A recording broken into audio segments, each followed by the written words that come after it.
Uh,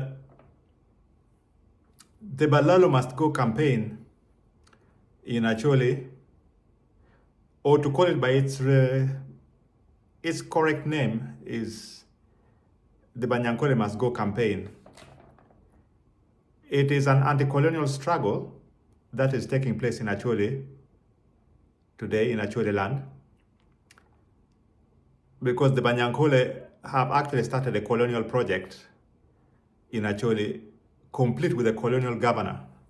Salim Saleh is the Banyankole colonial governor of Acholi, and he has usurped all the powers of the local government, or the local governments in Acholi. Everything has to be determined by Salim Saleh. So the Balalo Must Go, or the Banyankole Must Go, is an anti-colonial struggle, just like the anti-colonial struggle in Zimbabwe against white farmers, or any other anti-colonial struggle, maybe in the Congo against the Belgians. This is what the Balalo Must Go, or the Banyankole Must Go anti-colonial struggle in Acholi actually is. The Acholi are struggling against the Banyankole, who have actually captured the state. The problem of state capture in Uganda is real. Everybody knows that. And the Banyankole have captured the Ugandan state. And from the captured state, they're using all the coercive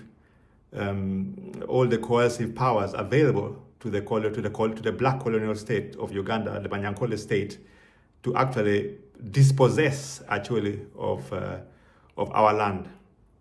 After the Lakwena and the Joseph Kony War, the Banyankole came and went straight for the land.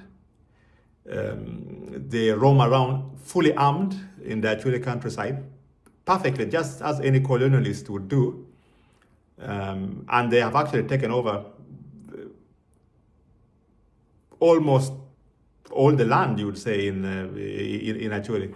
Reading from a list, in a place in Palabek, in Lamour, in a place called Ajao Gala village, 9,540 acres have been taken over by Banyankole.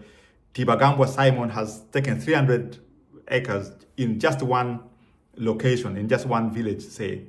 Kamanzi John Bosco has taken 1,280 acres. Karambike James has taken 300 acres in the same Ajao Gala village. Gakumba Moses has taken 1,200 acres in that village. Katonzi George William has taken 250 liters. Tayebwa Emmanuel has taken 460 acres. Bashanye Petero has taken 300 acres. Ndaishaba Sylvester 1,250 acres. That is pure colonialism. It's nothing else. So, and this is not a matter for the Ugandan constitution. One may quote whatever section of the Ugandan constitution and say every Ugandan has a right to live anywhere in Uganda, but this is not it. Actually predates the Ugandan constitution. This is the question of indigenous people's right to their land. And so there will be, the anti-colonial struggle of Acholi will continue with the aim to get rid of Banyankole colonialism. This is not a matter that should be taken lightly. It should be called by its true name.